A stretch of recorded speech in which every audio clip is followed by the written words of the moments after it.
Imagine facing a life or death decision. Risk capture and deportation, or take a desperate chance to escape. For one Honduran immigrant, this choice ended in tragedy, highlighting a disturbing trend. A 24-year-old man died running from ICE agents, bringing the death toll to at least 3 under similar circumstances during the Trump administration's intensified immigration enforcement. This raises serious questions about the human cost of these policies. Jose Castro Rivera lost his life on a Thursday morning in Virginia. According to local authorities, he was fatally struck by a vehicle while attempting to flee Immigration and Customs Enforcement, ICE agents. He ran onto a busy highway in a desperate attempt to avoid capture. A Department of Homeland Security official speaking to NBC News stated that ICE agents initiated a vehicle stop as part of a targeted, intelligence-based immigration enforcement operation. However, details regarding Castro Rivera or the other passengers detained during the operation remain scarce. The official did mention that an ICE agent performed CPR on Castro Rivera at the scene, but tragically, he was pronounced dead.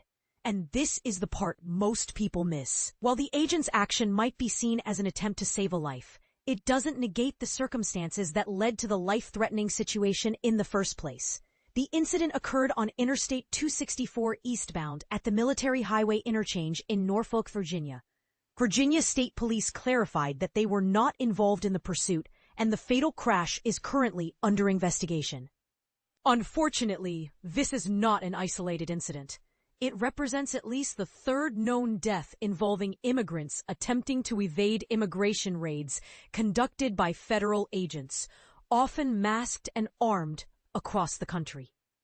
These raids are a key component of what many perceive as the Trump administration's aggressive crackdown on immigration and the unprecedented expansion of ICE's power.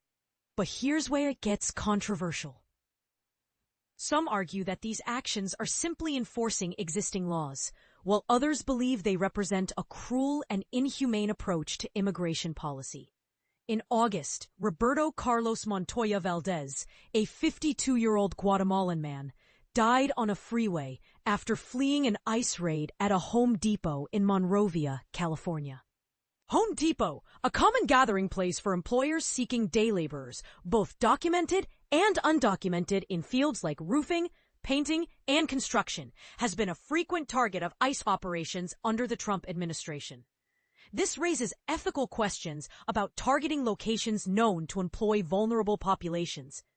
Montoya Valdez's death followed another deadly ICE raid in Southern California just a month prior.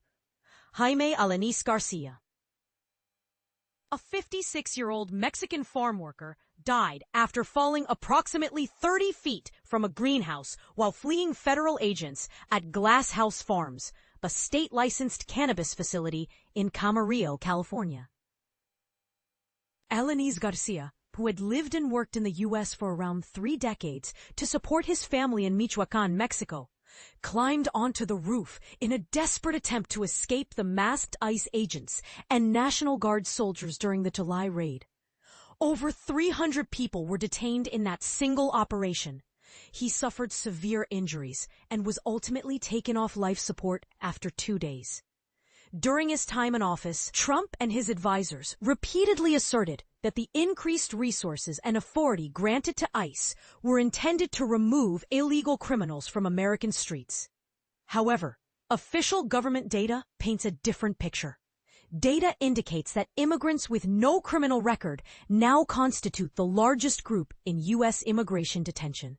The number of people with no criminal history arrested and detained by ICE under the Trump administration has surpassed the number of those charged with crimes.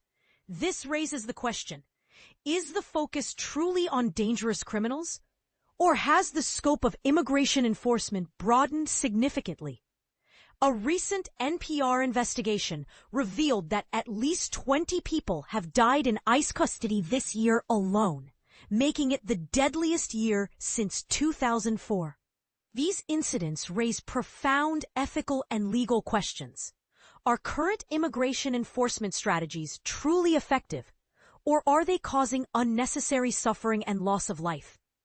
What responsibility does the government have to ensure the safety of individuals during immigration enforcement operations?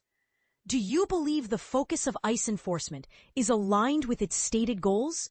What reforms, if any, would you suggest to improve the current system?